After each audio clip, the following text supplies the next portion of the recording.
Paul Osullivan usethelekile akathelekanga ukugalelekile lapha kwi-Adhoc. Asazi-ke ngempela ukuthi iyozala nkomoni. uPaul Osullivan siyamazi ukuthi he's a bully, he's a dictator. Nje undlovu kayiphikiswa. Yena ufuna into i-understandwe ngoku-understanding yakhe futhi nangokwendlela yakhe. I came here as a tourist, not a terrorist. I came here as a tourist. Were you at any stage involved in or with the British Army? With what? With the British Army? Chairman, I worked for the British government in counter-terrorism and counter-espionage activities. I'm not going to cooperate with that. No. You're going to cooperate. No, you. Hey, one more time. I'm not going to cooperate with that. No. You're going to cooperate. Like, I knew these two were not going to get along, but hey, and it didn't end there. Did you work anywhere after you left military intelligence? Yes, I did. Where? I'm not telling you. Why? Because it's none of your business. It's none of my business.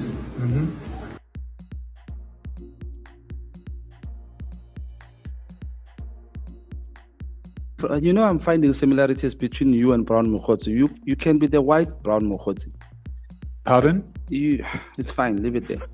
Guys, I don't understand. How is this person who can't even hear properly controlling all these people on top positions? Okay, not all of them, but most of them, including our president. Hello and welcome to the channel. Let's get into it. Looking at the Adhoc committee's appearance from Paul Osullivan. We know there was a huge tussle with him wanting to appear virtually and having terms and conditions that the Adhoc committee totally rejected, and finally he agreed and appeared before the committee. Day one was a bit shaky with Malema roasting Osullivan as though he was the architect of apartheid. The questions that he was asking him were valid, but were they in line with what the committee was trying to achieve, which is to investigate the allegations of Umkhwanazi? So take a look at the pushback. So he has a lot to answer to, but there are allegations that is not make sure. His explanations are not make sure as to, is he not a spy? The way that he was moving through the different industries, his qualifications, kuningi at this moment. Him and Meriti Haas, they are very, shady in how they are so entitled to how the police does its business. But the thing that raises an eyebrow is that they have dual citizenship. What are your thoughts on this? Let's take a look. Is this something for Dudula to take up? Good league, guys. Take a look at what they had to say, and of course the back and forth between Umkhwanazi, all the witnesses that had come before and named him as being implicated in the police capture. Take a look. Please give this video a thumbs up as you do that. In paragraph 6 and 7, you described your professional background in property development, investment, and then you moved to South Africa in 1989. Correct. Okay. Is there anything specifically so that we can move on, in paragraph 6 or 7 that you want to highlight? By the time I came to live here, I already owned property here. I'd purchased property already. And it's pretty much what I've said in the statement. It's in 1994, I received a Police Officer of the Year award in Johannesburg. Not for spying, for investigating crime and getting to the bottom of it. But you did become a police reservist shortly after you arrived in the country in 1990. Yeah, I think you arrived in 1989. Yeah. Okay. Honorable Malema. No, Chair, just for clarity. I'm sorry to do this to you, Chair, but also to put it on record that in his affidavit paragraph 6. It says, I came from the UK to live in South Africa in 1989.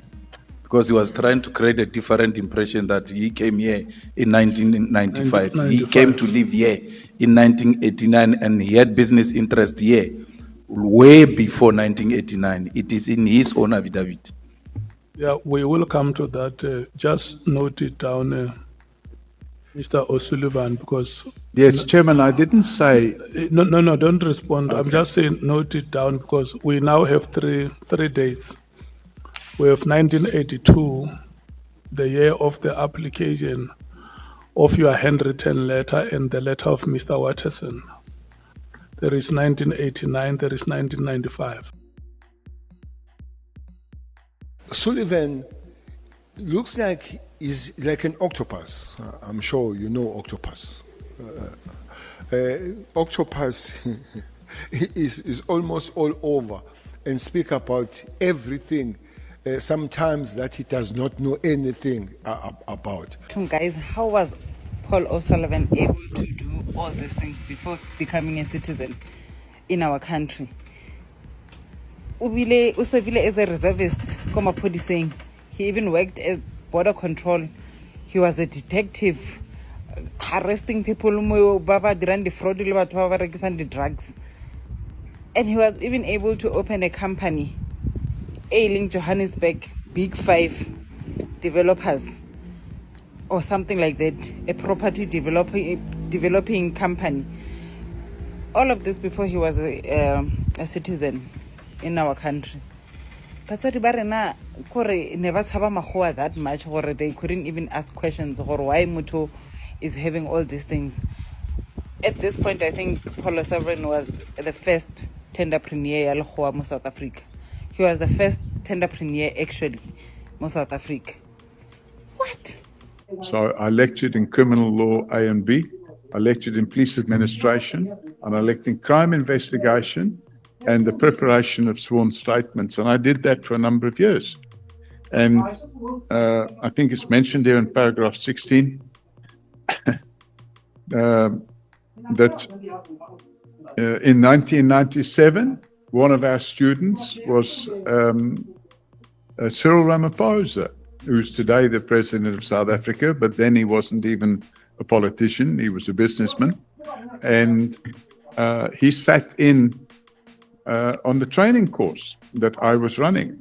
And we subsequently issued, because he was a very good student, in fact, I remember one of the modules I had to train the student police officials on was the Constitution. No, you did not have... Okay, Chairman, I had no qualifications to train anybody in the Constitution. When was the Constitution adopted? I didn't train them in the Constitution. I trained them on the Bill of Rights. When was the Constitution adopted? The one you are training them on. What's he saying? When was the Constitution adopted? The one you are training them on. In 1996. Was Cyril not part of the people who were at the center of developing that Constitution? He was part of the group that drafted the Constitution. So you were training him on a Constitution that he helped to draft? Chairman, Cyril had to be trained as a police reservist. He chose to be trained as a police reservist. The thing about South African politics is that we were warned about our current president, Cyril Ramaphosa. Because it was very evident from the get-go that he was not for the African child. He was the chosen one for the white monopoly capitalist. And his actions from the first day of office have never been about South Africans. It has never been about Africans. It has always been to serve capital. And I'm thinking, Monsieur Lekota sitting there, in his pension, chuckling and saying, I told you so. That's why he doesn't make any solid decisions. That's why he's always dialoguing, because he's there for the capital. He's only there to serve the capital. hence no serious actions because he couldn't be bothered. He just couldn't be bothered, and he doesn't speak out against anything. He just could not be bothered. He's the most unbothered person actually on the face of the planet, and he's a president of this country. Why have you not investigated Phala Phala? You've known about it, you've read about it. There's been lots of media attention given to that issue. Chairman, the first I knew of Phala Phala was in June. I can't, 23 or 24. Whenever an article surfaced in the media, written by Arthur Fraser, and Arthur Fraser falsely alleged under oath that I had helped the then president, in fact, the current president of South Africa, to track down the people that allegedly stole money from his couch. But I never even knew about any money being stolen from the couch until I read about it in the media.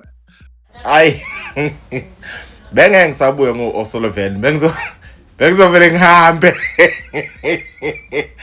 use-incriminated kawu-5 hayi so Osullivan akuhambi kahle. One, uvume publicly ukuthi uye wasend imessage le eyathreatenisha uNkabinde live wathi uzama ukuyijustify ama-threats odwa yamkhahlela out. 2, istatement sakhe sithi akakazazi amukela imali eqhamuka from ama-fund estate okubalwa lawa are-in question ekathi lo mama action SK umphathela ibhomu serious qhamuke sephethe ama-proof of payment nama-application afakwe uye uPaul Osullivan. Lo baba lo ngeke saphunyuka. 3, ayike uyabona-ke la lo mfana uthi unomvalo mubi lo mfana bana lokhu unqola bala abafana bayinkinga umvumise ku about 5 wezinto azishilo uOsullivan without evidence, without proof, and izona izinto eziyisenta ubufakazi bakhe. Wayivumelana nomlomo wakhe usakanazo ubufakazi wose zonke uyayikhulumela nje. Lo baba lwana bafana uzoboshwa. Lokuthiwa Osullivan Julius Malema asked questions that is directed to the historical episodes. Always in his mind is about the historical episodes, unfairness towards, corruption and everything that has happened in the past. Always trying to relate the history with the current situation, up with democracy, the corruption of the past, everything that is about the regime, the unfairness of everything in his ideology is directed to the historical episodes of the regime. But the current people who had power now in this corruption with the allegations of Mkwanazi, Paul Osullivan akambuza questions based on what Mkwanazi is saying. Why can't you direct head on, ask questions head on? You must ask questions head on to the current allegations that are knocking at the door. Mfondini Paul answered this, ABC and that. Why you have to relate back and do essay of questions of where this guy was in the history and whatnot, playing us dumb here. Indirectly now trying to uvalutango, closing the door for Paul. Imini zawahamba then igqithibe ngomnye umuntu. Is trying now by all means that Paul angabuzwa questions that are shocking, questions that will shake the room. Is trying indirectly to protect Paul.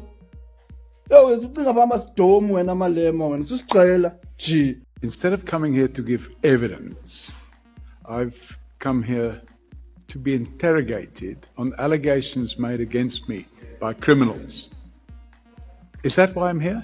Because if that's why I'm here, I'm going to withdraw my cooperation. I'm not going to assist in a kangaroo court.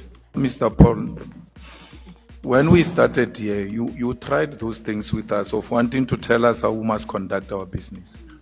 You're not the first witness here. We've been running this process and running it smoothly and in a respectful way. I go Ningi. What are your thoughts on this? Please do follow them on various social media platforms to get a broader sense of their contributions to these topics. Obviously, they are very sentimental and close to people's hearts. We over here have cut some of these videos shorter so that we can fit in as many and also have a broader sense of what people are thinking on the ground about this matter, and then continue the conversation in here. What do you guys think? Paul Osullivan finally went into the Adhoc committee. Remember that he declared himself as an engineer, a teacher, a lecturer. He was a pilot. He's a forensic investigator turned in a forensic.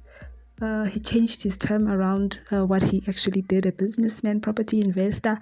Ko Ningi. He holds 3 citizenships, so that one he confirmed, but he definitely rejects being linked to any spy activity, even though he has previously worked for intelligence in one of these countries. Kwenzakalani? How did he become a trainer just soon after he became a citizen? Kwenzakalani? And why was Ramaphosa signing up to be a police reservist as a businessman? Kwenzakalani, guys. And there are lots of people that have mentioned him. Begicele, we have heard Begicele, Mkhwanazi, and Unkabinde are some of the people that have named him, linking him to McBride. He has good things to say about Usbiya, not so much about Masemola. So what does this mean? Is he really an octopus? What are your thoughts on his performance so far at the Adhoc committee? He's really trying to keep his cool, actually. Not as bad as we thought. Let me know what your sentiments are down below. Please give this video a thumbs up, and I will see you on the next video.